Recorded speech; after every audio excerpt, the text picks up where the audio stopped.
ఏమనుచున్నావు? నీ యొక్క నామము, నీ యొక్క పూర్వస్థితి, నీ తల్లి పేరు, నీ తండ్రి పేరు, నీ సవిస్థానం, నీ కొడుకులు ఎంతమంది, బిడ్డలు ఎంతమంది, నీ వివరించవమ్మా. సవిస్థానము తెలుపుచున్నావు అమ్మ, విన్నవించుము తల్లి.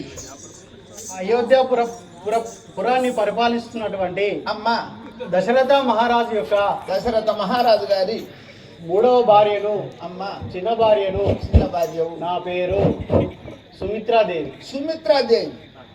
అమ్మ, నీకు కొడుకులు బిడ్డలు ఎంతమంది తల్లి? నాకు 2 కుమారులు ఉన్నారు. 2 కుమారులు. వారి యొక్క నామము లక్ష్మణుడు, శత్రుఘ్నుడు. అవ్వా, ఇంతకు ముందు వచ్చిన వాళ్ళు ఒక్కడే కొడుకు అని చెప్పారు. నువ్వు చిన్నదానివైనా నీకు 2 అనవ్వా? అవునమ్మా, కవల పిల్లలు. నీకు కవల పిల్లలా? అవును. అవ్వగా చచ్చిరమ్మా, నీకు కవల పిల్లలు. ఎట్లా వచ్చింది అంటున్నావా? అమ్మ, హోమగుండం అప్పుడు అగ్నిదేవుడు మా అక్క అయిన కౌశల్యాదేవి, ఇంకో అక్క అయినటువంటి కైకాదేవి, అమ్మ నేను మా ముగ్గురికి అమ్మ పాయసం ఇచ్చినాడు. పాయసం ఇచ్చినచో మా అక్క అయినటువంటి కౌశల్యాదేవి తన పాయసమును కూడా నాకు ఇచ్చినది, సగం ఇచ్చాది.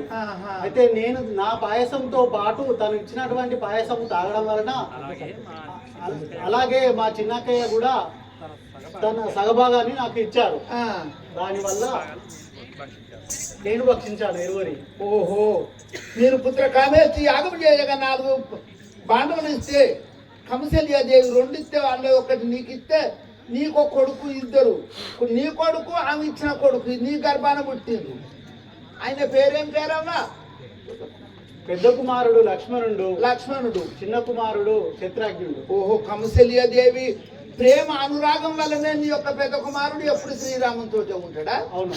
అవ్వా, మరి ఇప్పుడు గింత అల్లడి తన పొల్లగాళ్ళు గట్ల కాదమ్మా. కొట్టినప్పుడు చెత్త కొడతావు టీచర్ గుండి. ఈ గింతగానే వాళ్ళని వచ్చినట్టు ఇప్పుడు ఎందుకు అల్లడి తన బాంచాను. వాళ్ళు గట్ల కాదనుకున్నావు, పరీక్ష రాయలేదని కొడతావు. అవ్వ, ఇప్పుడు ఎక్కడికి పోతున్నావు తల్లి? నేను సభా మందిరానికి వెళ్ళుచున్నాను. సరే, చిత్తం తల్లి.